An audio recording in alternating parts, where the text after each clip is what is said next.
Yo, what's up guys? So today we are gonna see, what if Naruto got teleported to My Little Pony world and got Harem, part 6. Hope you'll enjoy this video. So before we start, go check out the author of this fanfic, Rakage52, link is in the description, and also subscribe to my channel, and like this video. Let's begin the video. Cell-sized sun rises from the distance of a mountain range, a dragon soaring from the sky. Is the dragon from the Dragonchi episode, is traveling a far distance to return to his homeland, the Valley of Dragons. He landed on a large plain field. He walked towards a cave that was located on the edge of the mountain. He walks through the cave, as he keeps going in endless darkness, until he saw a light shining through the other side of the cave. When he steps out of the cave, inside the mountain is a valley filled with so many dragons by the thousand, so many different kinds, big to small, different shapes, different colors, and all together. Tired from his trip, he would think to rest a bit. But he hasn't got time for that. He must tell the elder that he found maybe the last of the keeper of the Emerald Flame. He walks through the valley, seeing little hatchlings running around having fun, other dragons doing their own business. Who said dragons aren't social? They may be greedy creatures, but they are noble races, strong, loyal, wise, and powerful. When he reached a larger cave on the edge of the valley, he took a deep breath. Ready to enter the cave, before he enters the cave a voice called for him. Adamas. He turned around, and he saw a red humanoid dragon with the voice calling him. The dragon had a slim body like a human, but his height is almost taller than Adamas, a long, sharp, horns on the end of the snout, and two horns on the upper part of his head. His eyes are green, he has small spikes along his back, and he is a quadruple-winged, and has a double-bladed tail. His chest is like a super strong V-neck armored plate, he is like a knight. Drago, I was gonna see the elder. I have important news to tell him, said Adamas. What kind of news? My friend asked Drago. Not here, I must tell the elder privately. He looked left and right before he spoke. If there's any eavesdropper, I'll come with you. I can't let you be alone with the elder, said the red dragon humanoid. Of course, you're the captain of the night, after all. Drago nodded. Come, let's go see the elder. They walk inside the cave. They walked like it was forever until they were surrounded by many crystals sticking out of the wall. They went deeper in the cave when they reached a cliff that had a bottomless pit. But at the center of the pit it has a large land area that is large enough for a full-grown dragon. Drago approached the edge of the cliff and said, Elder, I brought Adamas. He had important news to share. For a moment nothing, until they felt the cave tremble, then a light shine from the pit. A dragon larger, as Adamas emerged from the pit. The dragon have light-colored scales, gigantic bearded dragon, two majestic wings, wind-swept face, and his spine, which is adorned with a trail of hair that starts from his head, is covered with a multitude of thick scales, and yellow eyes. Behind those eyes speak of wisdom and power. The two dragons stare with awe, then the white dragon sits on the land that is the center of the pit. Come, young one, what news you bring? Asked the elder white drake with sagely tone. The red dragon approaches the elder at the edge of the cliff. Elder, I have news. I may have found the last keeper of the Emerald Flame. The ancient dragon's eyes whitened and spoke. Tell me, young one, was the young drake company with the creature that has the mark of a sun? The red dragon thought for a moment, then nodded, and said yes, I believe he was accompanying a pony, an orange stallion. That mark, or cutie mark, as the pony call it, almost resembles the sun. The elder dragon was shocked by this information. He thought only Celestia was the only one who had a mark that looked like the sun. But that wasn't the case of Dar, so the prophecy has arrived. The two dragons got confused. The humanoid dragon spoke. Elder, what are you talking about? The ancient dragon sighs, and looks at them. Listen well, youngling, there was a prophecy. That this world will put on judgment. Will it live or will it die? The two dragons listened to their elder. The prophecy go. The sky will darken. The land will shatter. Underneath everything judgment will be placed. A two being will stop it all. One was born with a burden, but shines brighter than the sun. One was born with fire, magic, and greed, but greed that is more powerful than a dragon's. If two being will not stop the coming end, the world will face cataclysm. The two dragons were shocked. Right now they don't know what to do. Elder, what can we do to prevent this? Asked Adamas. The wise dragon closed his eyes for a moment, then opened again to give them his reply. For now we do nothing. We don't know if the young drake and the stallion are the one. We need to confirm this. Mushu. A tiny blue-horned Chinese dragon appears out of nowhere, getting ready to receive some orders. Elder, what can I do for you? Asked the tiny drake. Yes, get me Toothless. As you command, Elder. The tiny dragon nodded and went to complete his task. The ancient dragon turns to the two drakes that are still waiting for his wisdom. You two can be dismissed now. I'll call you when we have more details to discuss. As you wish. Elder. Both exited the cave. The elder dragon sighs, then he feels a presence around the cave. You can come out now. So the prophecy began with an old friend. A figure came out from the darkness, wearing a cloak to cover his face. Yes, old friend, it seems, the child of prophecy you foretold has arrived. Indeed, but for now we do nothing. We don't know if other forces are making their move. The white dragon nodded. It's wise to wait. They don't know what kind of enemy is out there yet. Unknown to them, a small drake not as small as is hiding within the shadow. Master will need this information. The shadow dragon figure disappears within the shadow. During that time, Naruto is leaning on a stump at the training dome and slightly annoyed. Cause he told his students that today is a special exercise for them. He told them to come to the training dome 5 in morning and don't eat breakfast cause they will hurl. Of course, they already know the hidden message given to them and the tardiness that sometimes Twilight complains about. So they get a good night's sleep and eat a filling breakfast. Naruto arrived at the training dome at 7 in the morning, but no one was there yet. So he waited to add insult to injury. They arrived 2 hours, 9 in the morning, and Naruto gives his students a stern look. Deja vu, he muttered. Oh, sorry I'm late, Naruto said Twilight with smugness, giving him a wave when I was about to leave. I saw one of my books wasn't in the correct order.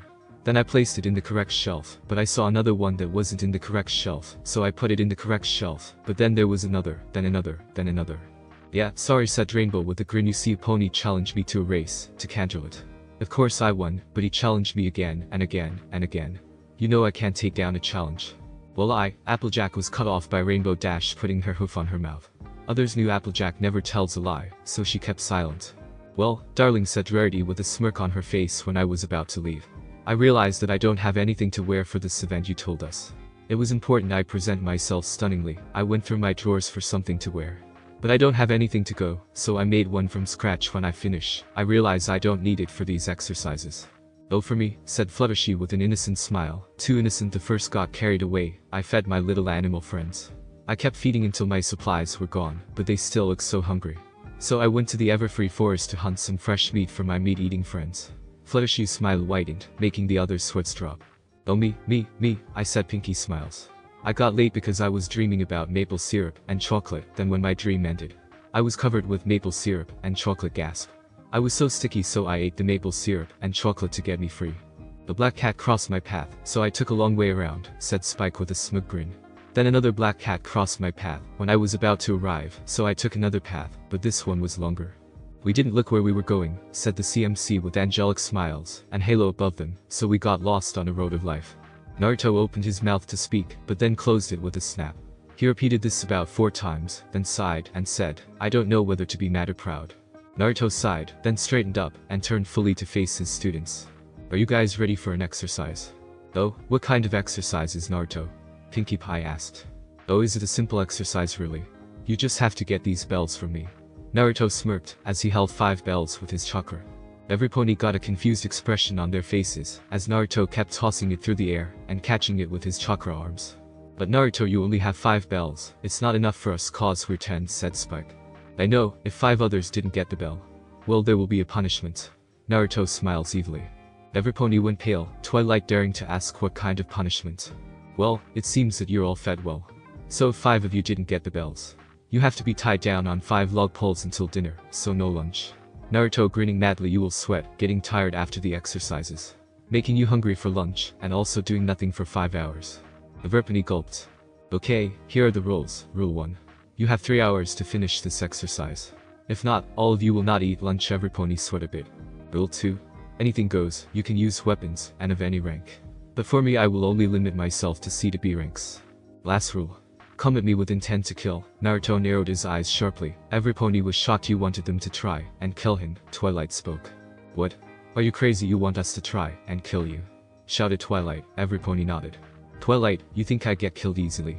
Said Naruto with a mocking tone, then turning 180 to a serious tone. Your enemy won't hesitate to kill you. You will only kill if necessary. I said intend to kill, not literally. So don't worry. Twilight tries to protest, but he may have a point, as he wraps a string around his waist with the bells attached to it. Okay, seems every pony understood. Let's get this started. Every pony nodded. Okay, your 3 hours starts now. Every pony vanishes in a blur. Good, they hide their presence very well, Naruto thought. As Naruto stood in the middle of the field, 10 pairs of eyes were spying on him from afar in a huge bush. Hey, that's my tail, said the azure eyes, as she glared at the dark orange eyes. Oops, sorry, the dark orange eyes chuckles nervously. Hey, stop bumping at me, said the magenta eyes. Well, if you move a little more, so we can fit in here, said the green eyes. SHH, quiet before he notices us, whispers the violet eyes. Twilight is right, we need to be quiet, whispers the emerald eyes. It doesn't matter, Naruto will just use his chakra to enhance his hearing, and whisper the light purple eyes. We need a plan to whisper the pale green. Oh dear, I hope we win this, whispers Cyanide with a timid voice. Oh, Naruto said we can use weapons. I happen to have our weapons with me, whispers the sky blue eyes. What, Pinky? When did you get our weapons? Whispers, shouted the violet eyes. Oh, I have it in my storage seal that I wrote on my upper right shoulder, silly, whispers, giggles the sky blue eyes. What? When did you learn sealing? I thought I'm the only one, whispering, shouted the violet eyes, as one of her eyes twitched. I didn't, it was easy to write all of those kanji. I'm a pastry baker chef after all. But you said you didn't study sealing, so how did you know sealing? Oh, that's an easy answer, silly, I spy on you. I didn't study sealing, I study you. Whispers, giggles the sky blue eyes while showing her white teeth, smiles in the darkness of the bush. All of them in the bush give her a weird look. You spy on me when? Oh, since, in the Ghostbusters chapter at that point, all of them give her another weird look. What? Never mind, just hoof us our weapons. Every pony retrieves all their weapons from Pinky, except Rainbow Dash, cause she already has a weapon. Okay, we know Naruto's greatest strength is his speed. If we can restrict him, we may have a chance to, whisper the violet eyes. That's a good plan, but about his strength you know he's pretty strong, whispered the cerulean eyes. We just need to slow him down a bit. How about his wits? Naruto may be a fighting genius, but he is no strategist. But he can make up on the fly. I know, we have to trick him. Hey, does anybody else feel like something is a bit strange here? Asked pale green eyes. All the eyes nodded. Like what? Said the cerulean eyes with a mad-eating grin. All other eyes whiten, then they look at the center of them in the bush. If you were confused who's who in the bush, here is the list whose eyes belong to. Twilight violet eyes. Applejack green eyes. Rainbow Dash magenta eyes. Fluttershy cyan eyes. Verity azure eyes. Pinky sky blue eyes. Spike emerald eyes. Applebloom dark orange eyes. Sweetie Belle pale green eyes. Scootaloo light purple. Naruto cerulean eyes. Okay, now you can continue. HHHH, attack. Twilight shouted. Naruto summoned 6 clones, each of the clones chose their opponent. All of them got separated. Okay, let's see your taijutsu, said Naruto. Number 1, his opponent is Applejack. She smirked, she jabbed at the clone. But block it, then another punch coming at the clone. Naarutoe number 1 block it again. Applejack do a low sweep kick, but the Naarutoe number 1 jump it. Then while the clone was in midair, Applejack quickly retreats to her stance, then she gives the clones a roundhouse kick.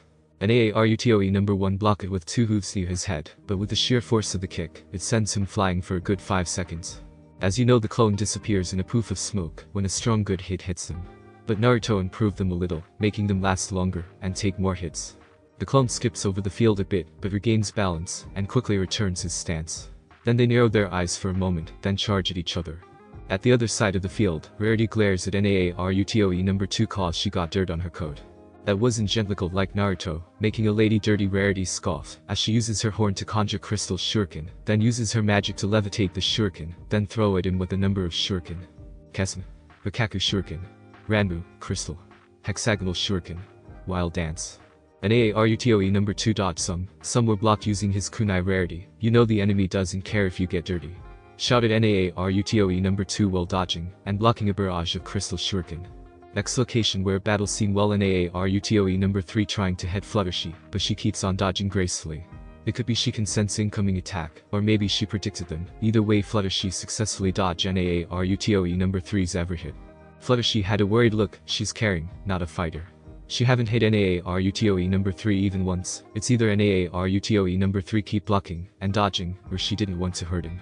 She knows Naarutoe number 3 can take any hit, but she still refuses to hit him. Naarutoe number 3 gives Fluttershy a jab, but misses. Then Fluttershy took this opportunity to use her wings to launch her to the air backward, creating some distance. Fluttershy, you need to be more aggressive. Your enemy will take advantage on your weakness, said Naarutoe number 3. I can't do it. I won't do it, you're my friend Naruto. I can't hurt you. Fluttershy mumbles halfway, and slowly looks down to the ground. If you can't, Naarutoe number 3 tones turn serious to icy tone. I will. He disappears. Fluttershy tries to sense him. Then she felt an icy presence behind her, her eyes widened. The clone held a kunai on his chakra arm, and struck her. Fluttershy quickly tapped her hoof on a large stone near her. When the clone struck Fluttershy, he felt the kunai hit something hard. Fluttershy's entire hooves is covered by stone-like polish armor. Iwa no Yoroi, rock armor, is a technique that makes earth chakra flow through the body, absorbing the properties of stone around the user to form a skin-deep armor that is transparent, and is only visible when light reflects off it. Despite encasing the user's body, the armor has no apparent effect on the user's speed or agility. The armor is shown to be able to defend from all forms of blunt force trauma. At the same time, it enhances the user's strength for more powerful physical strikes, and breaks freer through restraints and walls. Because this technique works by constantly absorbing earth properties, it requires no extra chakra after initiating it, yet still needs a sufficient amount of stone to be performed. While powerful, it is highly absorbent, and too much water will eventually affect the user's mobility and reduce its defensive might. Also, if in a muddy terrain, the user's excess weight can lead to sinking. Naruto number 3 was surprised, but not shocked. He quickly struck again.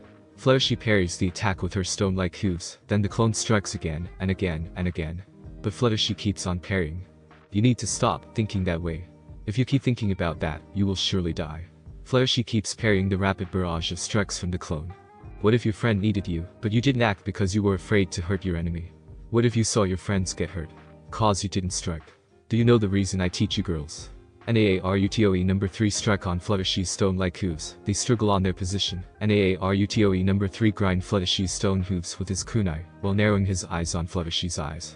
Fluttershy's eyes look almost like they're about to cry. She held her tear back, thinking Naruto number 3's words to her, and Naruto number 3's angry look. Do you know? Do you? If you don't strike, you will see your friend die before your eyes. Fluttershy's eyes widen, and Naruto number 3's take this advantage. He conjures another chakra arms. He caught her hooves, then tossed her into the sky. Fluttershy shut her eyes while she was midair, then rage flowing through her, she snapped her eyes open. She grit her teeth and positioned herself in an axe drop kick, then she focuses her chakra to her hoof, then dives straight down to the ground. Naruto number 3 thought maybe he threw her too far, then he sensed something coming in incredible speed. Then he looked at the sky, he saw a dot, he looked a little closer. When the dot got large, his eyes widened with a slight fear. What he saw is a very angry yellow Pegasus mare coming straight down with rage in her eyes. He quickly gets hell out of there. When Fluttershy hit the ground with a huge boom echoed the dome, and created a huge dust cloud covering the area. When the dust cloud cleared, he saw what made him fear mares even more. A large crater where Fluttershy landed, with Iwa no Yoroi, rock armor enhanced the strength of the user, but with the chakra enhanced strength technique. Fluttershy's strength is almost stronger than Granny Tsunade. If she had Byakumo no In, strength of 100 seals, she could be 2 times stronger than Granny Tsunade. Naruto's clone approaches at the edge of the crater. If I strike, I hurt the pony. If I don't strike, my friend will get hurt. Fluttershy's voice echoes through the crater. But I don't strike, I protect. Fluttershy grins at him. Naruto grins back. You taught us to protect, not to strike. I protect my friends from any danger. I will not see my friends die before my eyes, cause I will protect them. Fluttershy shouted. She tapped her hooves together, then roots grew under her hooves. Then she launches them at the clones. Naruto's clone grinning madly. Yes. That's it, let's do this. The clone charged at the root coming towards him. At the other side of the field near the waterfall, the original Naruto dodges a fire of magic bolts. His opponent is Twilight, who isn't a great fighter up close. But in the mid-range she is in her element. Twilight keeps on firing. Naruto keeps on dodging until one lucky hit burns him, but he vanishes in his place, as a log. Twilight is on the alert. She uses her chakra sense to sense Naruto. Twilight is one of the sensor types on the team. She can pinpoint any enemy on a 5 miles radius. She felt a presence behind her. She reacted fast. But not fast enough. Unlike Fluttershy, she couldn't sense an incoming attack. Naruto sucker punched her, making her roll over. You punch a girl. Twilight grits her teeth, while she wipes a bit of blood around her mouth. Your enemy won't care about that, they will hit you regardless. Well, if that's the case, Twilight's horn glowing in magenta color, the lake behind her started to form something. The water is taking a shape, slowly turning into a dragon. Surikta no Jutsu, water release. Water dragon bullet technique.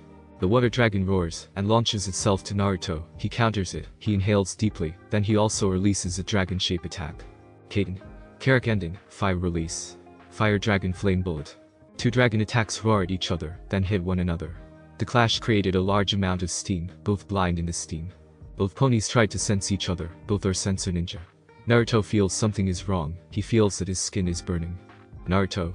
Get out of there now, Sobu shouted in his mind. Naruto heard it, and he quickly retreated outside the steam. She used the steam to disguise her boil release. Twilight, you smart mare, Naruto smirked. Naruto waits for Twilight to get the steam, but when he steps near the steam, a number of small red lights appear through the steam. Naruto's eyes widen, and quickly dodge one of the small red lights. It was a small fireball. Twilight casts numbers of small fireballs at him. Kaden. Msenka no Jutsu, fire release. Phoenix Age fire technique. Naruto dodge every fireball coming at him. Suddenly something rumbles underneath him. He quickly avoids it, in the nick of time. The geyser erupts underneath the ground of boiling hot vapor. Then when Naruto avoids the geyser, he didn't notice Twilight is right beside him. He looked at her, smirked smug at him. He didn't notice her because the steam acid forced him out of the steam, then the small fireballs distracted him, and the last geyser positioned him for Twilight to get close to him. Then she sucker punches him, Naruto forces back a bit, and rubs his face. Okay, now we're even, said Twilight with a smirk on her face. Naruto grins at her. So what was the boil call earlier? Asked Naruto. Oh, that my feudin. Fut Misutage's, boil release. Boiling Miss Geyser, answered Twilight. Well, let's continue this, shall we? Said Naruto. Twilight nodded. Then they charge each other. Next location, we see a battle so intensely in progress. A high-speed battle, Naruto number 4, and Rainbow Dash battle at high speed. The clone uses his chakra arms to hold 2 kunai, he attacks, parries, and dodge while running at high speed. Rainbow Dash uses her wings to attack like swords, parrying, and dodging all the clone's attacks. Using her chakra to cover her entire wings, and turn it into a steel-like blade, this was used before. Pegasi and Earth Pony have a little magic on, like Unicorn they have a ton of magic. Pegasi can touch clouds because of the unique magic that Pegasi have, only unicorns use magic directly while others can't. But one Pegasus developed a style that Pegasi could use magic. Not directly using magic, just indirectly using it. The Pegasus uses magic within, and focuses it on the wings. When the Pegasus achieves it, the Pegasus invented a fighting style for Pegasi or any who has wings. The style was called Art of the Gale King, this style using wings as blades. Pegasi wings are already strong enough that they can lift a 1,000-ton dumbbell or higher. With magic coating their wings, the wings turn like a blade. Unlike Pegasi before, Rainbow Dash coats her wings with chakra. Chakra is far more potent than magic, now her blade wings can cut almost anything. Of course, the disadvantage of using this. Those who have wings, they can't fight in mid-flight. They need their wings to fly. The one who created this style is no other than Commander Hurricane himself. Commander Hurricane, as the master of this artfully, no one can match him in a sword fight. Right now, Rainbow Dash could surpass her previous predecessor. She slashes at the clone, but he carries it with his kunai. Naruto number 4 strikes her, but also Rainbow parries his strike. Both even in exchange, the two stop their high-speed battle. They stare at each other, and Naruto number 4 grin, as he sweat a bit, but not tired yet. But the Rainbow is a different story, she is slightly painted. Naruto is a stamina monster, she has good stamina, but not good enough. Suddenly, Rainbow flew into the air, she tapped her hooves together, and unleashed a Raiden. Kaminari Ho plus Ru, lighting release. Lightning wheel. Her wings are covered by lighting chakra, and curl herself like a ball, except her wings using her Art of the Gale King, the wings become blade. Then she started to spin, like Sonic the Hedgehog when he turned into his spin ball, with which she became an electric buzzsaw. She launches herself to the clone, quickly dodging her attack. But unfortunately the buzzsaw may attack again. The clone ducked, but Rainbow Dash changed direction, and attacked him again. Rainbow Dash can control herself to change direction, now she becomes a heat-seeking buzzsaw. She chased him, until he had enough he summoned his chakra arms, and blocked Rainbow's lightning buzzsaw, both holding their ground. Rainbow's lighting wheel grinding Naruto number 4's chakra arms, sparks flying everywhere. He grabs tighter, she grinds harder. Both grit their teeth who will get the upper hoof, they push themselves, both scream. Then an explosion, both send flying for a good 6 seconds. Both land on their side, then they groan, as they stand up. They stare at each other for 10 seconds. Then they give each other shit-eating grin. Rainbow extends her wings, and shows the sun shining on her wings like a blade. Naruto number 4 conjures his chakra arms, and holds a kunai which also shines from the sun. They stare at each other, then they charge. Next location, where there's a lot of explosions. Naruto number 5 dodge all Pinky's attacks, but is having a hard time dodging them. He is sweating a bit, because all the attacks are widespread. He couldn't get close to her. He could throw his kunai to teleport to her, but every time he throws it, it's always destroyed by Pinky's explosion. Pinky smiling like a maniac. Her weapon are 2 cannons each of her side mounted on her back. She doesn't use cannonballs, because she's using her slightly unlimited chakra. She can fire chakra rounds from her cannon, and it can fire.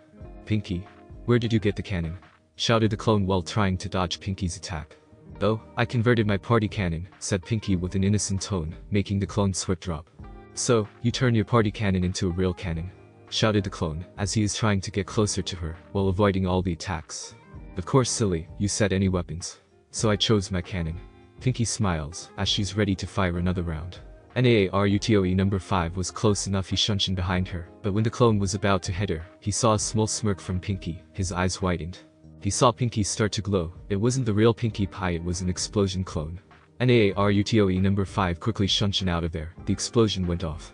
The clone landed on the ground from where his kunai landed. When he saw the smoke clear where the explosion was, he saw and destroyed the cannon. He sighed in relief he won't deal with that again.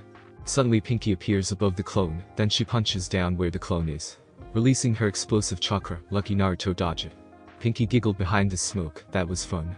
Nar, ready for round 2. The clone sweat drop. Naruto number 5 grins. Sure Pinky, let's go. He changes to his stance. Next battle is with CMC and Spike, working together to defeat Naruto number 6. The clone dodged left and right from all 3 fillies and Spike. Spike punches in front of the clone, but it is blocked. Then Scootaloo fly kick him, but Naruto number 6 caught her, then threw her to Spike. Making both collide with each other, Sweetie Belle charges at him, but stops in front of him. Naruto number 6 was confused at first, but then he saw Apple Bloom hop on Sweetie Belle's back, giving him a swift kick. But he blocks it. While blocking Apple Bloom's attack, Scootaloo sees he is unguarded at the back. She attacked, but the chakra arms appeared on his back, then punched Scootaloo on her face. "Oh, I forgot you can do that," Scootaloo groaned. Naruto number 6 smirked. "You always look behind you," said Naruto number 6, as he uses his chakra arms to pick up Apple Bloom and Sweetie Belle. Then toss them to Scootaloo. Both scream as he tosses them. When Scootaloo stood up, Apple Bloom and Sweetie Belle both landed on Scootaloo. All 3 girls groan. Naruto approaches the girls, but he is stopped by a wind, pushing him a little further from the girls. Ton. Tatapa, wind release. Great breakthrough. It was Spike who blew the wind, quickly performing a hand seal to cast another. When he finishes, he inhales deeply, then releases a massive fireball. Katen. Nkakuk no Jutsu, fire release. Great fireball technique. Naruto number 6 stood back up from Spike's wind. He saw a massive fireball coming at him. Then he tapped his hooves together and cast his Doten. Dorakeki, earth release. Earth style wall. He stomped the ground, and a massive wall sprouted from the ground. The fireball hit the stone wall, creating a huge explosion. When the smoke cleared, Naruto number 6 steps out from his crumbled wall, trying to sense the 3 fillies and the dragon. But when he tried, the ground trembled. Apple Bloom erupts from the ground trying to hit Naruto, but he jumps back before Apple Bloom emerges. Then he meets Sweetie Belle's water bowl. Tepdame, water release. Gunshot. Naruto number 6 dodged the water ball, but until he landed on Apple Bloom trapped the earth trap all 4 Naruto number 6's hooves. Doten. Chikuk no, earth release. Earth strap. Now, Spike. Scootaloo. Shouted Apple Bloom. Suddenly Naruto number 6 heard grinding noise from each side. When he looked to his left he saw Scootaloo and her clone gathering chakra on her hoof. Then he looked to his right, he saw also Spike gathering chakra on his claw with his clone. The clone is sweating a bit, trying to escape, but it was too late. After gathering the chakra that is needed, both charge at the clone with a blue orb on their claw hoof. A Sengen. Both slam on the clone poof into smoke. They couldn't believe it. They beat Naruto number 6 even if it is a clone.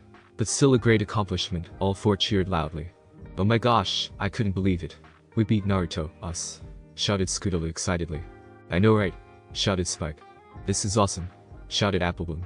"Yeah, Sweetie Belle." Their celebration was short-lived, a voice coming out from behind. "You know, you shouldn't celebrate until it is really over." The one behind Naruto's clone smirked at them. "But how?" asked Scootaloo.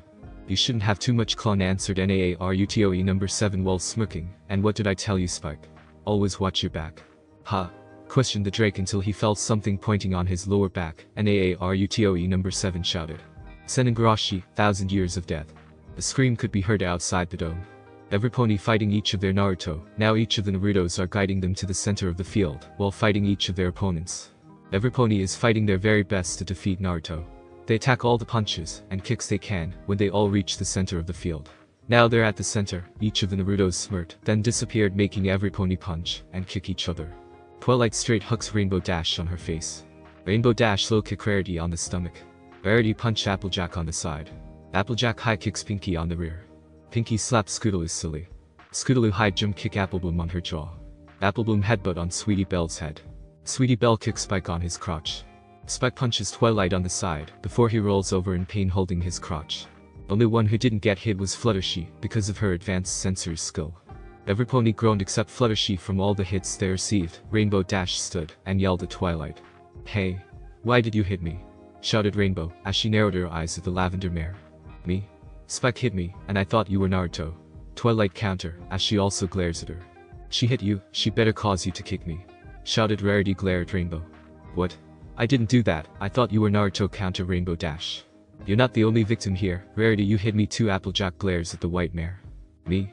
Why, I never." Every pony argues with each other, while Spike still rolls over while holding his crotch. Until Fluttershy yells at them. "Quiet. Every pony stops arguing and puts their attention on the yellow mare, who narrows her eyes at them. We don't have time to argue, it's almost time for lunch, and Naruto disappeared. She's right, every pony on your guard, said Twilight. Every pony take their stance, and put a circle formation. It was quiet, too quiet. Every pony is on alert, sweat running down their faces. Suddenly Fluttershy shouted. Below us. 10 pair hooves erupt underneath them, then drag them down to the earth, leaving them only their head on the surface. Then all 10 Naruto came out from the ground, and they looked at them with smug faces. Then the original Naruto dispelled all his clones. Well, I can say, I'm impressed by all of your individual skills except the fillies, and Spike stated in Naruto. They displayed teamwork, well you girls didn't do any of that. But they still didn't get the bells. You want teamwork? Naruto. Twilight smirked, and then all of them smirked. They all disappeared in a poof of smoke. What? Shadow clone, shouted Naruto. That's right, and this is the end. Naruto turned around and saw all 10 of them standing in front of him. Fluttershy slammed her hooves to the ground, and roots started to emerge and attack him. Mokujin. Rixuntanguramento. Wood release. Roots entanglement. The roots chase Naruto, but the roots aren't fast enough to catch him. He's too fast, I can't trap him, said Fluttershy. We're on it. Declare Rainbow Dash. She looks at Applejack, and she nodded. Rainbow Dash breathes wind-infused chakra into her hoof, then a whirlwind-like ball appears on her hoof. It is not Rasengan, it is just similar to it. Applejack lifted her hoof, and water started to spiral in her hoof. The two combined there, and released it to Naruto. Collaboration ninjutsu. Gufksuka, Typhoon Water Vortex. Using Rainbow Dash's wind rotation to swallow up Applejack's water current to create a hurricane-like attack. Note. I note Typhoon Water Vortex is a combination with wind release. Rasengan, but using Rainbow Dashes is also an alternative to it, also a spiral. Naruto jumps to the side to avoid that attack. But he meets Twilight, Rarity, and Spike charging at him. They perform. Twilight levitated a shuriken, then she cast up to multiply the shuriken. Shuriken Cage Bunshin no Jutsu, Shuriken Shadow Clone Technique. Then Rarity infuses it with her lightning chakra to give it more power, then Spike claps his claw together, and releases a powerful gale at the shuriken to increase the power and speed. Thon. Reaction, wind release. Gale palm. The shuriken hit dead on, Naruto's eyes whitened. Then he was replaced into a log. He was safe, but for the log. The shuriken pierced through the log. If Naruto got hit by that he would be Swiss cheese. Where did he go? Asked Applebloom. Then she felt something behind her. She saw Naruto behind her. He was about to stomp her to the ground, but Spike yanked her in the nick of time. But Naruto's stomp created a shockwave knocking every pony around him. Every pony coughs from all the dust to the air. They groan as they stand up. They look at Naruto, who is the center, and they surround him. Give up, Naruto, we have you cornered, said Twilight, as she put her guard up. Then come and get it. Naruto declares. Pinky charges at him. She grabs a bubble bottle from her mane.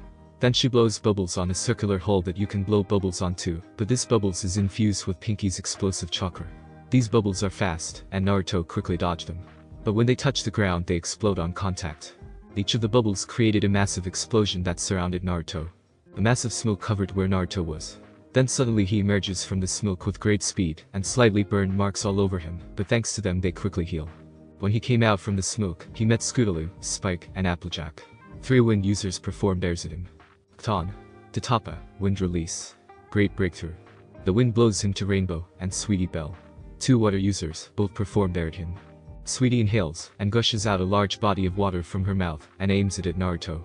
Mizrappa, water release. Wild water wave. Naruto quickly ducks underneath it when he lands. He meets Rainbow where she has a halo of bright energy spreading around her hooves, then it shoots out several beams. Banton. Ryuza's Kasu, storm release. Laser circus.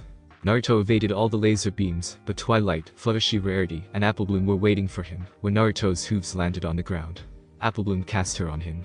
Doten. Chikuk no, earth release. Earth trap. Earth users themselves trap the blonde shinobi's hooves.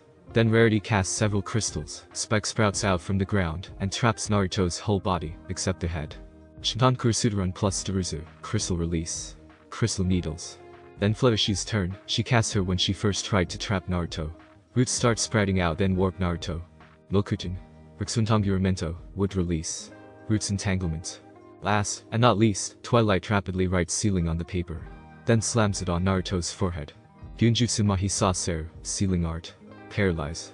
Naruto's body stops moving from the seal, but in the end he smiles.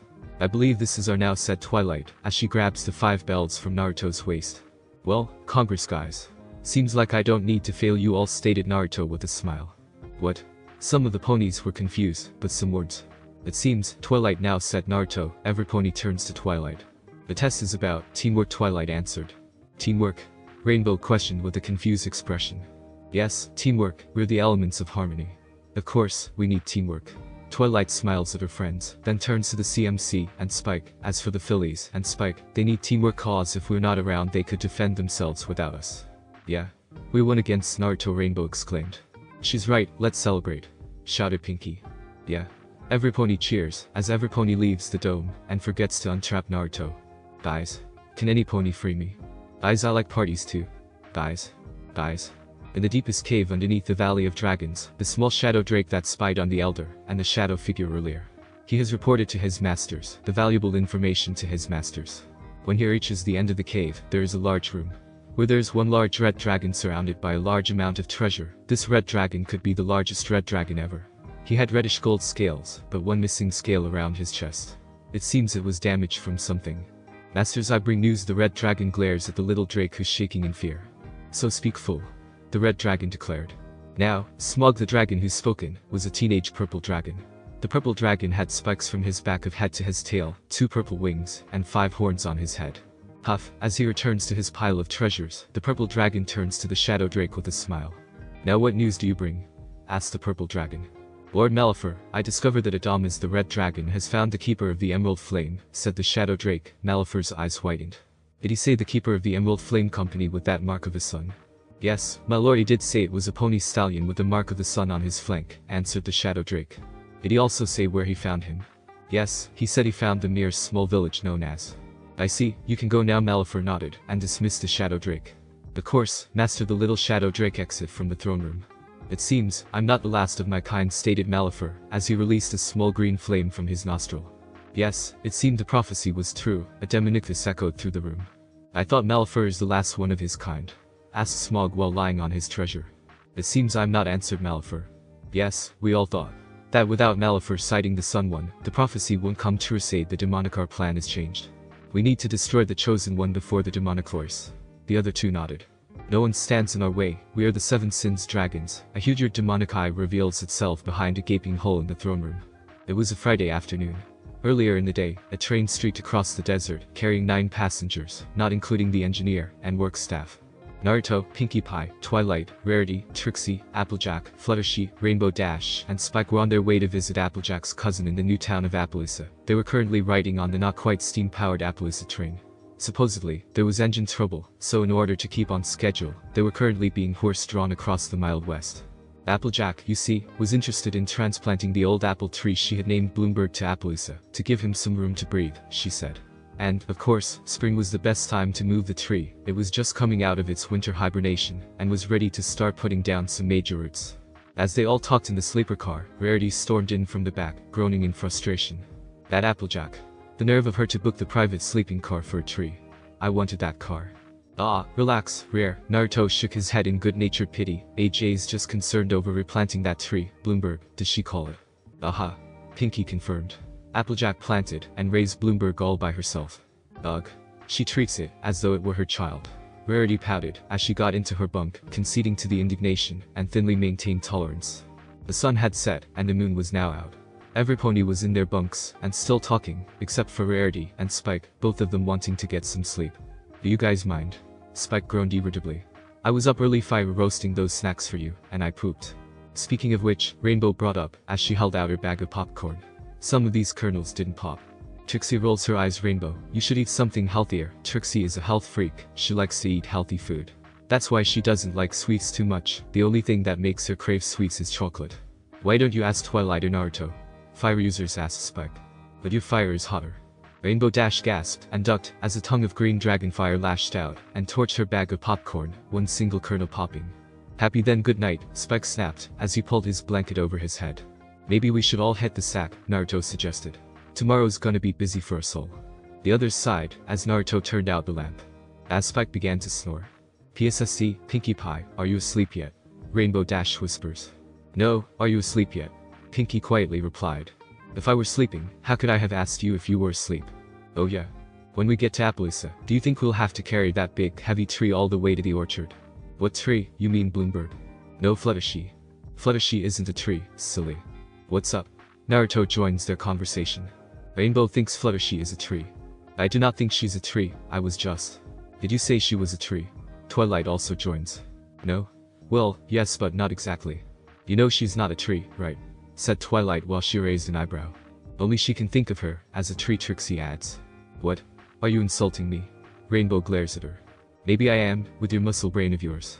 You want to take this outside. Sorry, I only talk to the pony, but they don't think their friend is a tree. She's not a tree. I'd like to be a tree, Fluttershy add. For Pete's sake. They heard Spike as he hopped out of bed and went out the back door to the next car with a loud slam of the door. Well, that was kin to Huffy, Twilight said. Huffy the magic dragon. Add Fluttershy, who knows Fluttershy can joke. They all started laughing when a light shined, Rarity screaming, would you all be quiet now? Seeing the diva didn't have her face on, what with a mud mask, and cucumber slices, and hideous mane rolls, they all screamed. Naruto fainted from the horror, and Twilight blew out the candle. In the private sleeper car, Spike entered, whispering, Bloomberg. Bloomberg. He got into bed with the tree, whispering, sorry, I kinda snort a bit. Night. The train was still running, as Celestia brought out the sun that morning, but a powerful tremor shook every pony awake. They all looked out the windows, and Twilight gasped, wow. A buffalo stampede. Stamping alongside the train was a herd of buffalo, many of them with eagle feathers tied onto their horns or manes, the ponies swinging at them, Rarity commenting, I just love their accessories. I read about the buffalo tribes that live out here in the desert, Twilight brought up, but I didn't think we'd get a chance to see them. They're amazing. Aren't they getting awfully close to the train? Fluttershy observed nervously. That was exactly what the buffalo were doing. But it worsened as they started ramming against the engine and the cars. Naruto immediately channels his chakra to his hooves on the ground to avoid bouncing around the car. But unfortunately the girls didn't do what he did, they kept yelping in fright as they were bouncing around the car. As it calmed down, Pinky said, Boo, look. They joined her at the window as she said, now they're doing tricks. A buffalo jumped onto the back of another, as a buffalo calf with a feather banded to her forehead ran up, getting onto one, then leap onto the buffalo who jumped onto the first. Oh. Now do a backflip. Pinky called. The buffalo calf instead leapt out of sight, but the slam of hooves on the roof told them where she'd gone. Or just jump. Pinky was confused. They heard the sounds of hooves headed down to the next car, Naruto saying, something's up, and it's no act. Naruto and Rainbow Dash looked at each other, and nodded. Rainbow flew into action, zooming outside, and quickly saw the buffalo calf running down the train car roofs. She landed ahead of her, saying, where are you off in such a rush? The calf ignored her, and ran past, Rainbow keeping up in flight. While Naruto followed them inside the car.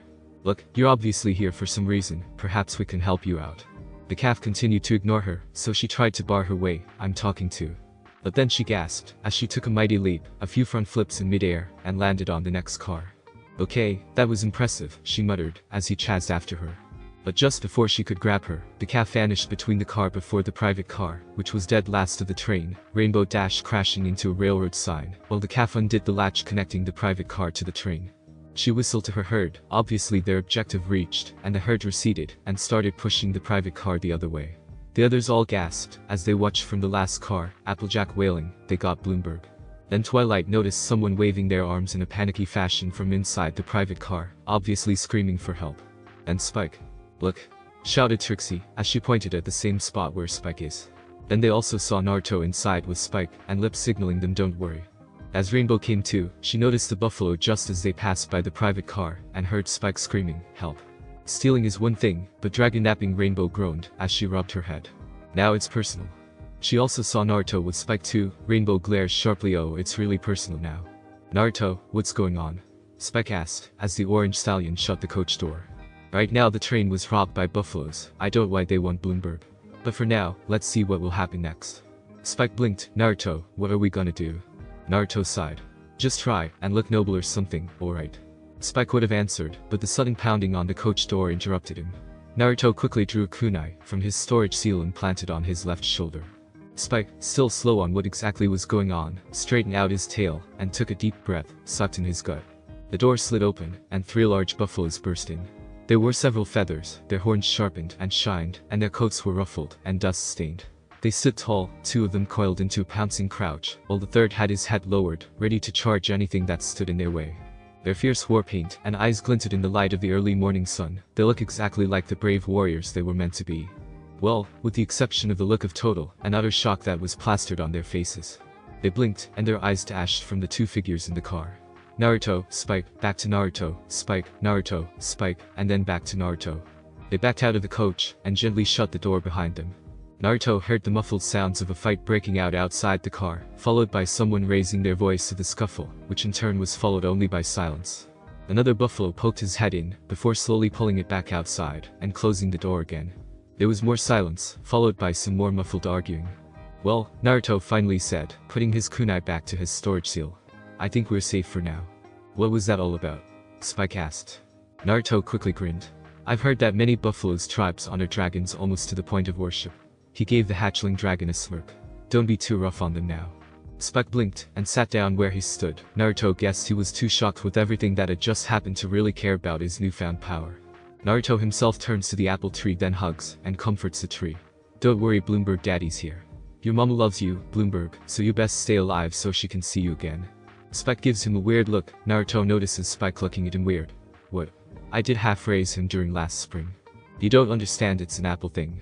Spike raises an eyebrow and turns away from the half-crazed pony Uik. The door opened again, and this time, a large buffalo with a war bonnet, a feather for each kill, entered the room. His face was stoic and calm, but Naruto could just see the hint of odd panic behind those eyes of his. I am Chief Thunderhooves, he said, and we need that tree. Meanwhile, the train pulled into the Appaloosa train station. The ponies hurried out only to be met with a yellow earth pony stallion, wearing a vest, cowboy hat, his mane golden and flowing, big green eyes, a cutie mark being a simple apple, and giving them a smile to rival Pinkie Pie as he got friendly. Hey there. And welcome to, he reared up, flailing his forelimbs, as he cried out, Appaloosa. Brayburn, listen, Applejack tried to say, but Brayburn cut her off. Cousin Applejack, mind your manners, you have yet to introduce me to your competitors. Shame on you. Brayburn, listen, something terrible has happened.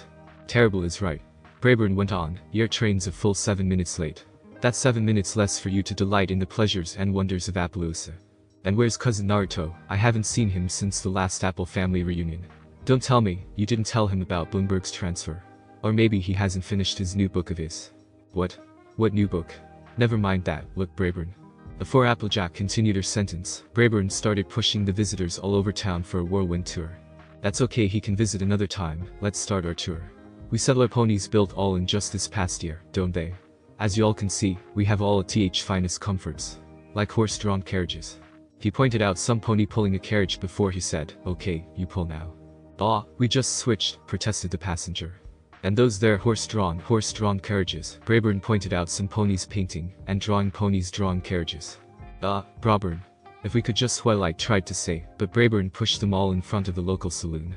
And here's our local watering hole, the salt block, Brayburn pointed out, as a pony got tossed out the swinging batwing doors. Some pony, the bartender likely, shouting, that's enough salt for you.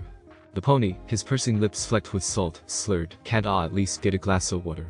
The bartender gathered his dignity and headed back inside, Brayburn pushing things along.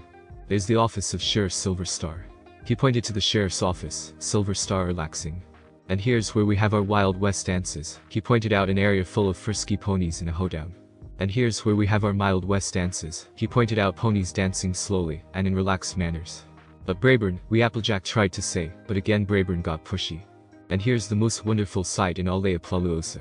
He whooped before proudly declaring, our apple orchard. It was a sight worthy of commendation, a tribute to hard work and tender love, to the strength of the earth pony, and any other time Applejack would have fawned over it, but now was not the time. Brayburn. First harvest should be any day now, Brayburn went on. Brayburn. But thing too. Bray. 'Cause we need that grub to live on. Brayburn. Applejack hollered. Yes, 'cause. You have a very nice town and all, Applejack stated, Brayburn nodding in agreement, but we have a huge problem. Some of our friends are missing. A stampede of buffalo, Flourishy informed, Brayburn's eyes popping at the mere mention of the word buffalo, while Trixie cried, they took Naruto. The others glared at her, that she forgot someone else so, and Spike too, Trixie simply said in a slightly uncaring tone.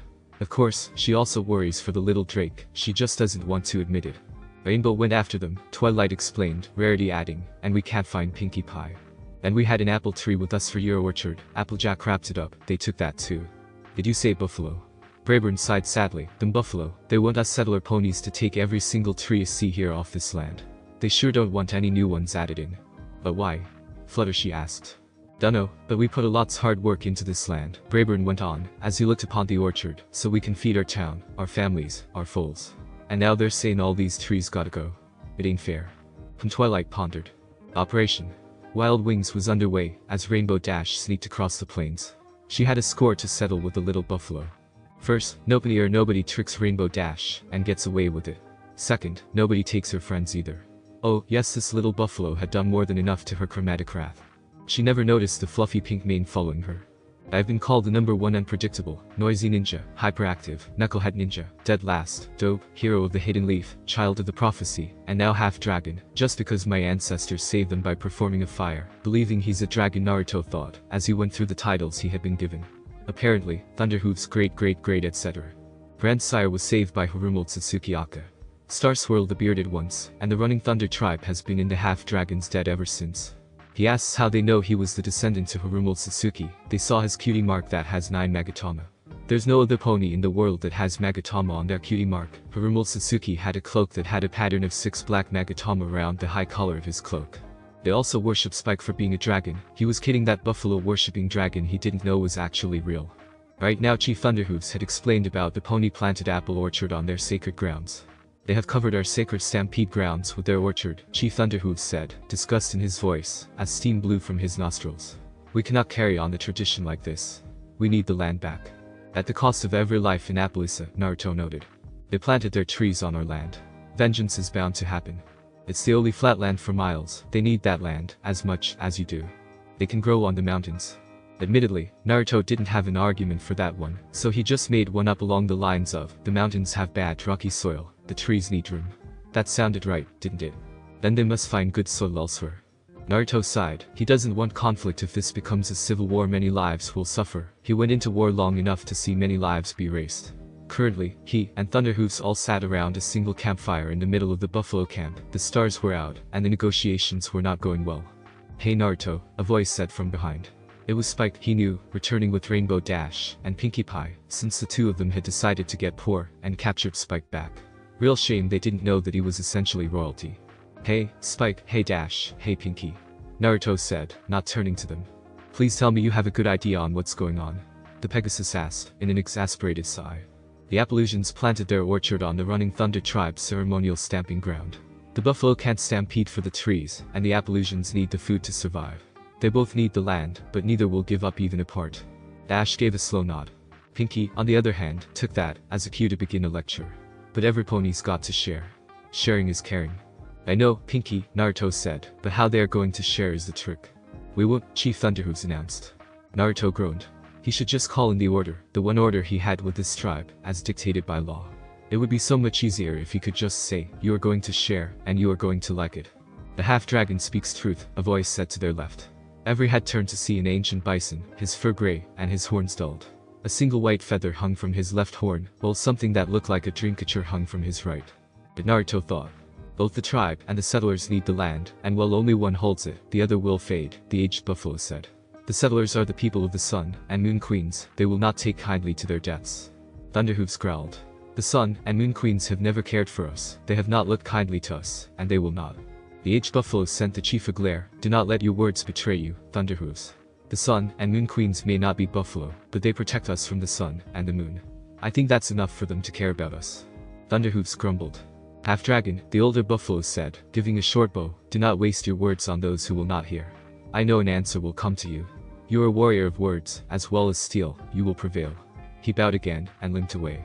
Thunderhoofs watched him go before saying, indeed, it seems best not to waste words.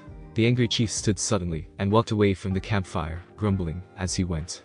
Naruto sighed, alright, girls, and Spike, we best start walking. Appalachia long walked back. Alright, every pony, Applejack said, addressing her small contingent of friends, and single family members who were going to retrieve their friends. They stood on the outskirts of Appalachia, in a ravine maybe 4 ponies wide abreast, with tall cliffs, the desert stretching before them. We got to be ready for a long walk through buffalo territory, it's gonna be tough, and we may not make it back. Fluttershy gulped, the poor mare was not taking the pep talk well. But we got to save our friends. We've got to be there for him. So, let's go. She said, taking a few steps in the desert. Only to run into Naruto. Well, howdy there, AJ. What brings you to these parts?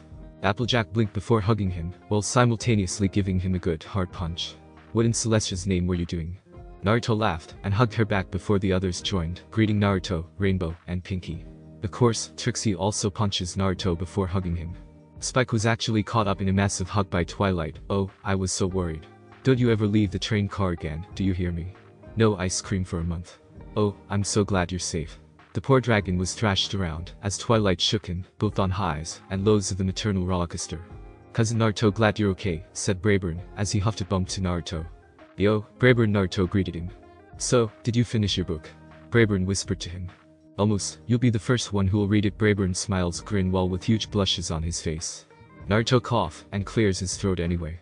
You will both be happy to know, Naruto continued, that I have secured Bloomberg's safety and he will be returned once we finalize a peace treaty. A peace treaty? Naruto nodded before whistling, and a young female buffalo dropped down from the cliffside. This is Little Strongheart, daughter of Chief Thunderhooves, who has issued a grievance against the people of Appaloosa. She is acting on behalf of the running Thunder tribe to hopefully get a peace going before things go to Tartarus.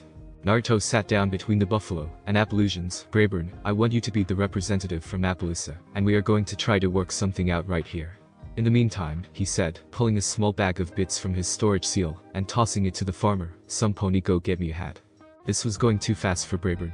First, a buffalo train robbery, then a secret rescue mission, and now, adopted cousin was helping him negotiate peace with the chief's daughter. Said buffalo was sitting across from him, explaining that the orchard had been built on a stampeding ground, which sort of explained everything. I understand that the orchard is non-negotiable, Little Strongheart said, but we will need that land 2 days from now, or we will not be able to complete the ritual stampede. Perhaps if you move the orchard elsewhere. Well, Bray said, we would, but there ain't much else for it to go. The mountains surrounding the town don't have much dirt, and the only other place we've got is a plain with massive boulders in the way. Given the time, we may be able to get some of the rocks out of the way, but we have nowhere to put them except the stampede grounds. And then we'd be right back where we started. Little Strongheart sighed. Naruto sat between them nodding, his newly bought Stetson on his head. It looks good with the duster, Bray would admit. Little Strongheart, he began, how much of the plain do you cover when you stampede? Well, when properly directed, we can fit in a single file, but we prefer spreading out, as far as we can. So then, theoretically, y'all can fit through the trees? Bray asked. Little Strongheart nodded, yes, but it would be very dangerous, and several of us could die if one of us were to simply misstep. Shoot. Well, there goes his idea. Brayburn, Naruto said, turning to him, in that field you were talking about, how many of those rocks could you move without spilling over into the stampede grounds? I'm not sure. How about this, how much of the ground could you clear, in terms of your orchard? What? Could you clear enough ground to fit 10 trees, a quarter of the orchard, a third? Oh, maybe a quarter. Alright, Little Strongheart, do you think your tribe could move better if a quarter of the orchard was in the other field? We'd be able to do it without too much difficulty, she said. Good, then it seems we have a solution. But not one that we can implement in 2 days, Brayburn noted. And certainly not one that will stop Thunderhoof's war party, Little Strongheart added. War party? Bray asked. Leave those to me, just make sure both Thunderhoofs and Sheriff Silverstar are on the battlefield. War party? If things go as planned, then by noon tomorrow, all of this will be over with. War party? Little Strongheart sighed, yes, Brayburn, a war party. How is it? Long story. Naruto nodded. Well, you get him caught up, I've got some business to attend to. With that he stood, dusted himself off, and looked at the sunset, then he ran towards the sunset, and lifted his upper body, as he yelled, Yeehaw Naruto away. Little Strongheart bowed to the half-dragon, and Brayburn would almost hate to admit that it was awesome. With that, Naruto left, heading towards Appaloosa. There was silence between the buffalo and pony as they watched him go, before Brayburn broke the silence. So, war party? Yes, the chief's daughter replied. Chief Thunderhooves. Your dad? Yes, my dad and the half-dragon were negotiating a possible peace when the elder. Who? My grandpa. Continue. Yes, well, the elder told the half-dragon not to waste words on those who would not listen, and Chief Thunderhooves agreed with that, and so now he is bringing 35 braves to Appaloosa in the morning. Why do you do that? Do what? Call them by their title, they are your family, aren't they? Little Strongheart's eyes dropped. Well, yes, it's out of respect that I call them by their titles. Brayburn didn't believe that for a second, and gave her a look that said as much. She held her course for a second before sighing. I'm a runt. Excuse me. I'm a runt, she said again. This is as big as I am ever going to get. I will not inherit the title of chief, I will not inherit my father's belongings, I am too weak for the job. That doesn't. I was given the name Little Strongheart during the naming ceremony, because I had managed to live 10 years. They were sure I would have died at 4. I'm a runt. It's my lot in life. I call my father chief because if not for his blood in my veins, I would not be his daughter. Brayburn stayed silent for a second. Sorry I brought that up. Don't be, it is my fate. Bray smiled at that. Oh, I wouldn't be so sure. Excuse me. I come from a long line of farmers on my mother's side. My father, on the other hand, had a brown hoof. When I was born, it was winter, the season of death. When I was a colt, I couldn't grow weeds. He smirked, remembering a time when he actually did pick a weed, specifically to try and grow the thing, only for it to die of overwatering. My dad, Celestia, bless him, tried to get me to take up the rodeo and get my mind off the whole death to every green thing on the planet thing.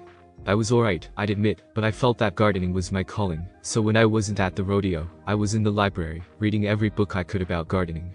Brayburn turned, showing off the single apple on his flank. I was 12 years old before I got my cutie mark, but I earned it. What does that have to do with me? Fate may give you a certain lot in life, but it's up to you to choose it. Little Strongheart nodded, perhaps. It was a day of war. A hot day, Naruto thought, leaning against the cliff walls. At least it was a dry heat. It seems, your plan is gonna work. A hooded and cloaked pony that stood beside him noted. Naruto nodded, as he looked at the buffalo lined the one end of the field, the Appalachians, and the others. The bison were preparing their horns, dressed in warpaint, and looked as fierce as ever. The ponies were gathering barricades. The ponies gathered for war, each doing their best. Often Applejack paced. And that's all he said. She asked Twilight. Yeah, just trust me. Applejack bit her lip. He was testing her, he wanted to know if she really did trust him. Dad gummed it. Brayburn and Little Strongheart stood atop of a mountain, getting a clear view of the whole of the battlefield. They exchanged a nervous glance between them, as they watched the two forces line up for battle. I hope this goes well, Bray said, giving a light-hearted tone to the overly depressing statement. I hope so too. Chief Thunderhooves stared down this small town. They had spat in the face of tradition. They had forced his tribe to break a ritual, as old as the tribe itself. They would pay for this insolence. He would make them pay, or his name was not Thunderhooves. Sheriff Silverstar glared down the field at the bison. Think you can take our town, do you? Think you can starve us out? Think you got the right to drive us away, do you? Well, let's see how you handle these pies, he said, hefting an apple and numbing agent pie. The elder Peace-Seeker sat behind the line of bison, watching, as the chief ordered them into position. His son was an excellent warrior, it has always been his calling, but this was not the time for a warrior. He had hoped that perhaps the half-dragon would show him the light, but his son had mistaken folly for wisdom. He hoped that the half-dragon would show him yet. Are you ready yet? The cloaked pony asked. Naruto took a deep breath and exhaled it. Okay, I'm ready. The buffalo charged, dodging pies, as they flew towards them. They were still too far out to be accurate hits, but one lucky shot could bring down one buffalo. They're too far out. The sheriff yelled, before jumping over the barricade, pie in hoof. Charge them. A handful of ponies followed their fearless leader, jumping over the barricade, and galloping, as fast as they could towards the oncoming buffalo while wielding a pie. Oh? Thunderhooves thought, seeing these ponies come at him, and his war party, a few brave warriors. He gave a sinister smile. Well then, let me take them to their honorable death. The chief began to pull ahead, his hooves thundering, as he was named, his eyes glinted with the ferocity of an unleashed fire, flaming, as it consumed everything. The sheriff saw that look, the look of a warrior, and met it with his own. The distance between them was closing. 80 hooves. 60. 40. 20. Suddenly there was a flash of light that blinded both parties, and they came skidding to a stop. Between the two forces now stood an orange stallion, spiked blonde mane and tail with 3 whisker marks on each of his cheek. He is wearing a duster and a Stetson. The dusty coat flapped in the wind and a toothpick on his mouth. With him stood a tall pony figure. It was cloaked and a hood was pulled over his head. Gentlicles, the orange stallion said. I'm glad you could make it. Indeed, a female voice said, coming from the cloaked figure, as the hood slid off her head. The chief and sheriff's jaws dropped to the floor. Now, Celesta said. Let's get down to business, shall we? With another flash, a table and 4 chairs appeared in the middle of the field, and the princess and Pendragon in training both took their seats. The sheriff and chief both tentatively followed their lead. Chief Thunderhooves, Naruto said, allow me to introduce Sun Queen Celestia, ruler of Equestria.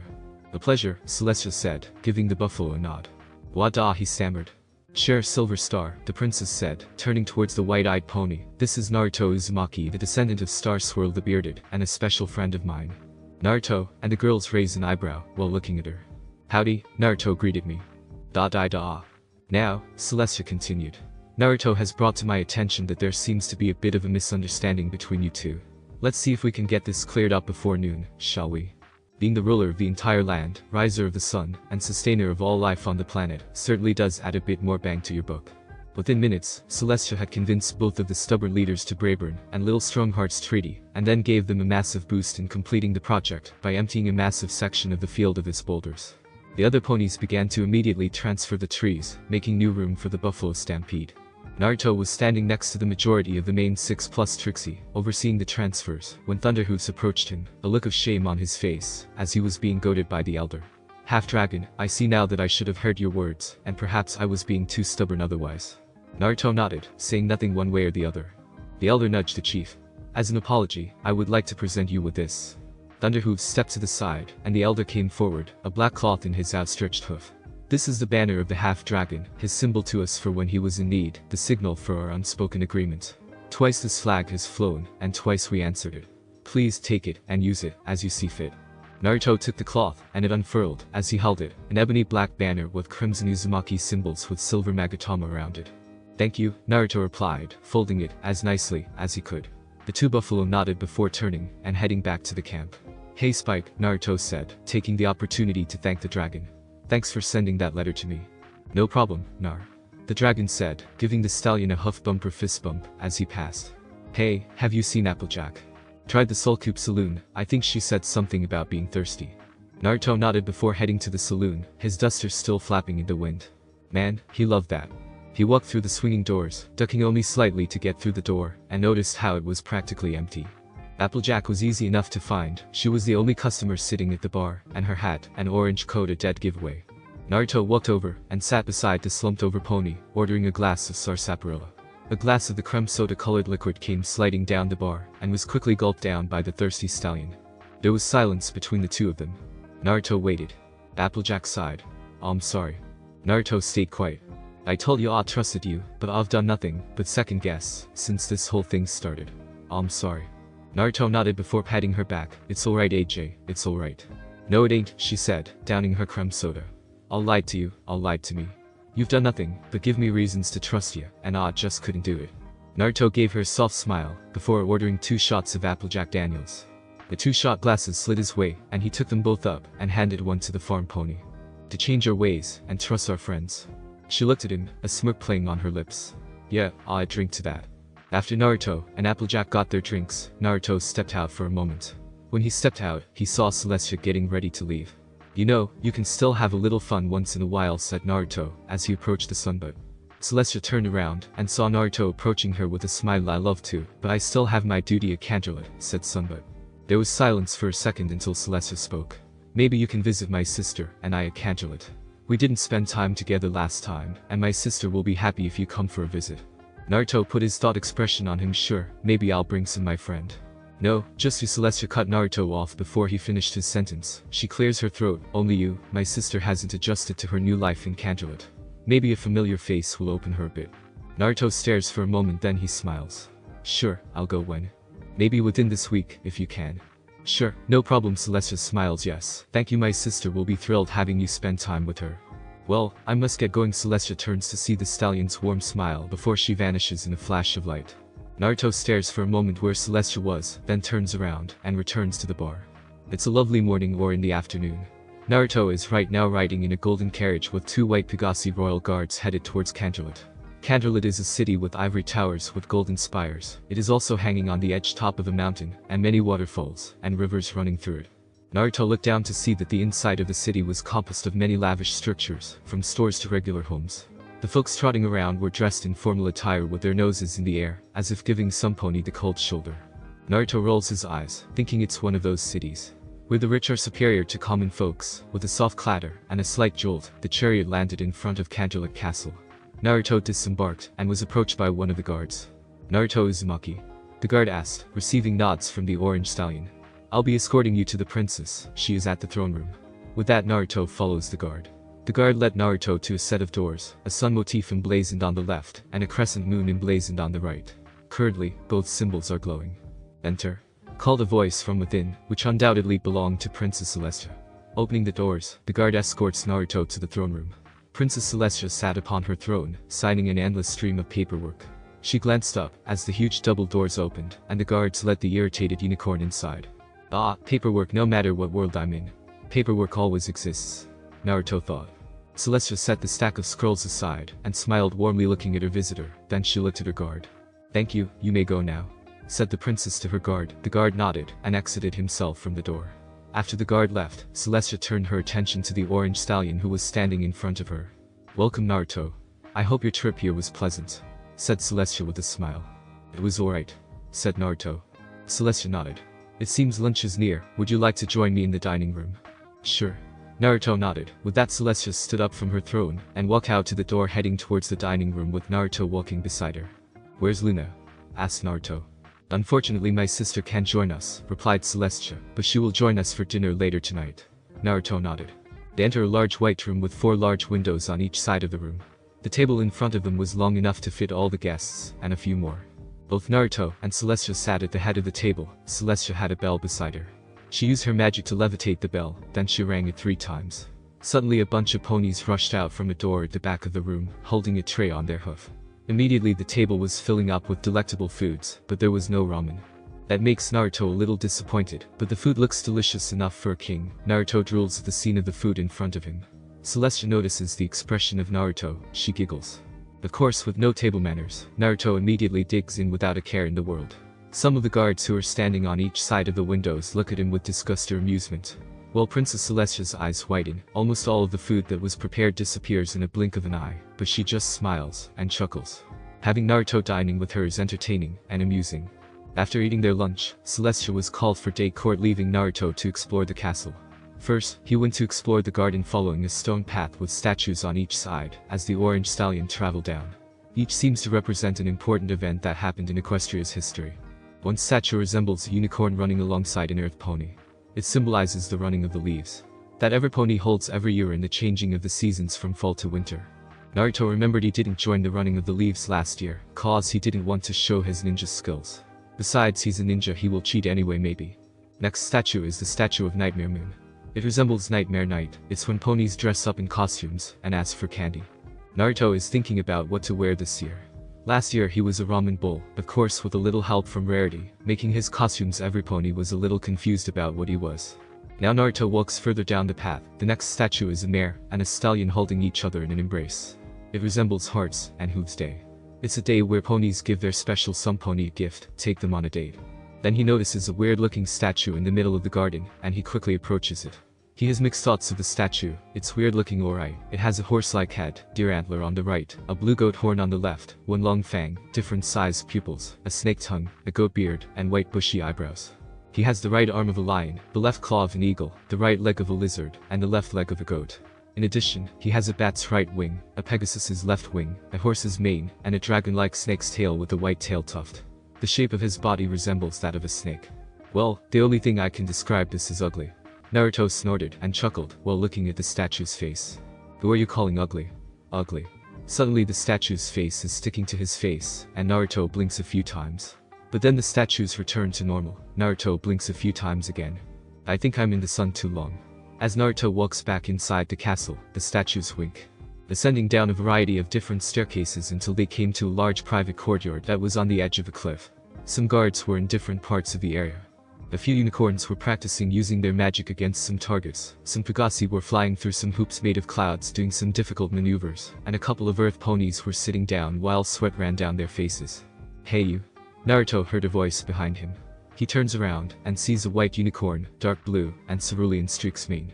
His eyes are cerulean like his, and wearing unique armor unlike the other guards. Naruto pointed at himself. The white unicorn replied, as he stood in front of Naruto. Yo you, who are you? And what are you doing here? Well, I'm Naruto Uzumaki, and I was looking for somewhere to work out a bit before dining with the princesses, Naruto answered. The white unicorn raises an eyebrow, then turns into a stern look. So you're the guest of the princesses? Naruto nodded. I see, you also here to work out a bit. White unicorn receives a nod from the orange stallion. The white unicorn thought for a moment, then he nodded. Okay, how about a spar with me? Naruto raised an eyebrow. Sure, spar would be great. The white unicorn nodded and followed me. Naruto follows the unicorn to the center of the courtyard. Another guard mumbles something while he passes by. Do you think the captain got a little carried away sparring with a civilian? Dude, you don't know him. He's the one who stands toe-to-toe with Nightmare Moon. Yeah, I hear he also defeated an Ursa Major that attacked a few months ago. He transformed into some kind of giant fox monster with 9 tails. Do you think the captain can beat him? Of course, the captain can beat this guy before the spar starts. No way, you heard the rumor. An earth pony with powers that could rival the princess. So, who do you think will win? I bet 10 bits on the new guy. 30 bits. Where's your loyalty?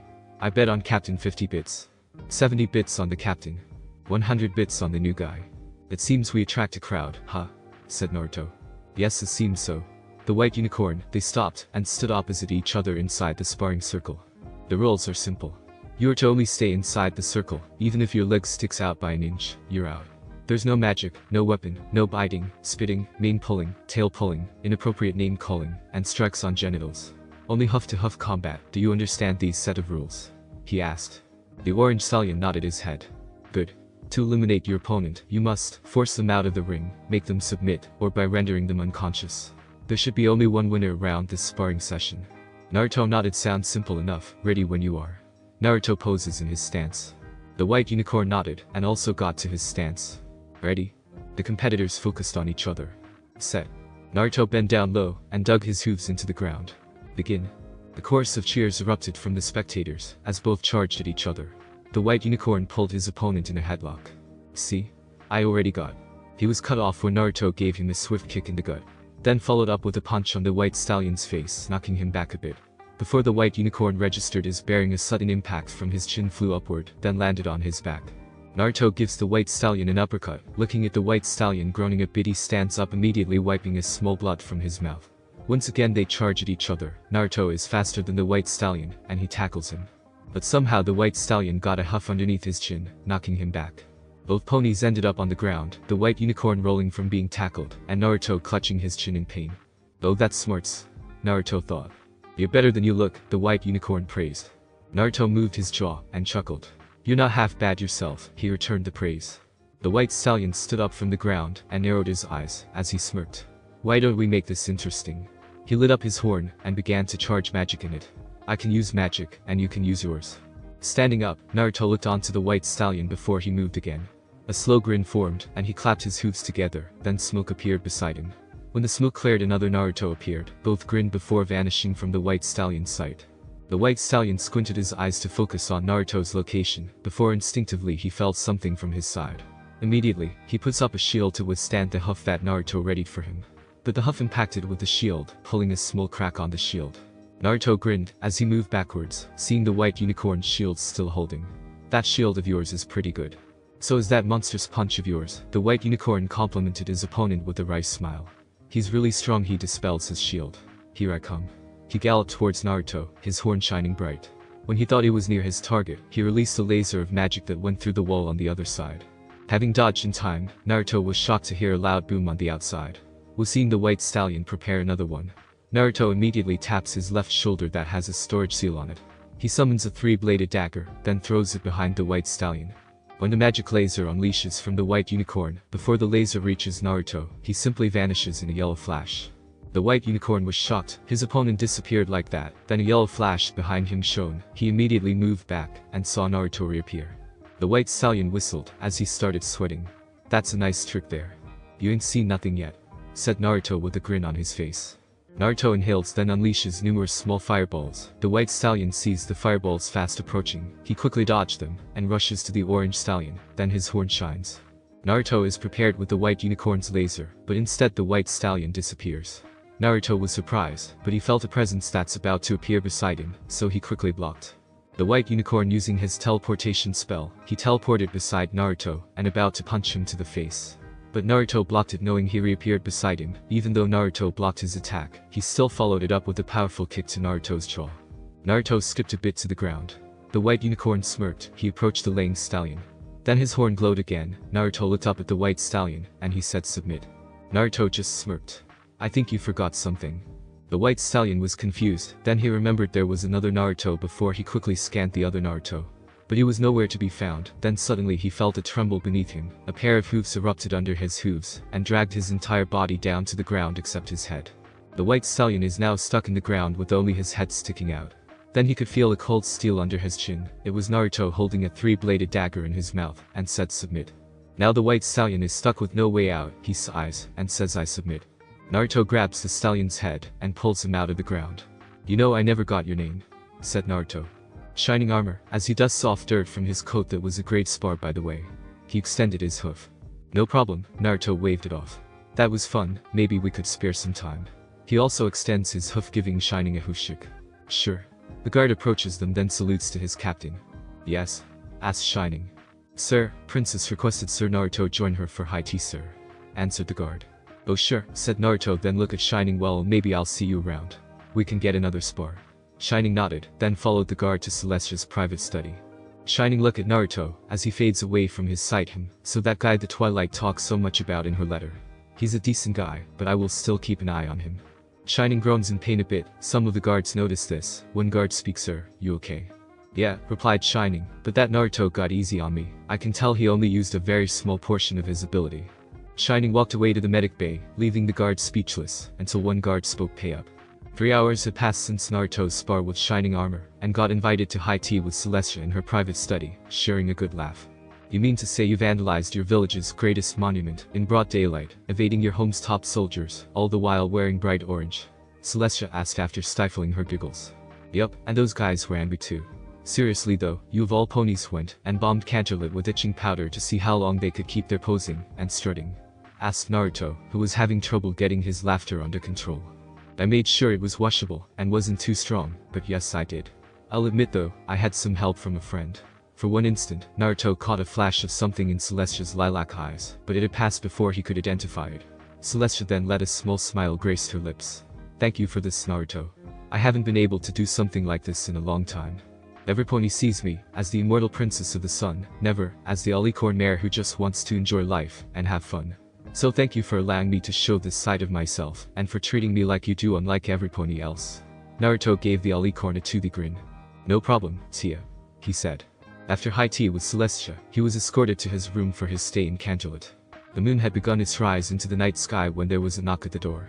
Naruto opened it to reveal an earth pony wearing a maid's outfit. The princesses have requested your presence for dinner, she said politely. Do you accept it? Naruto nodded and walked outside, closing the door behind him. It would be most impolite to turn down such an offer. Once he arrived at the dining hall, he saw Celestia and Luna already at the table with a few other ponies, none of whom he recognized. So good of you to join us, Celestia greeted him as he took a seat. Have you settled in all right? Naruto gave a polite bow. He figured that the other ponies present were all important, so he showed more manners than normal.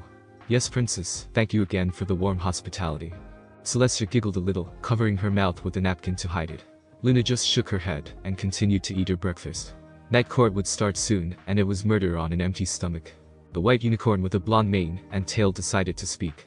So Aunt Celestia, he said with a haughty tone. 3 words, and Naruto already disliked him for some reason.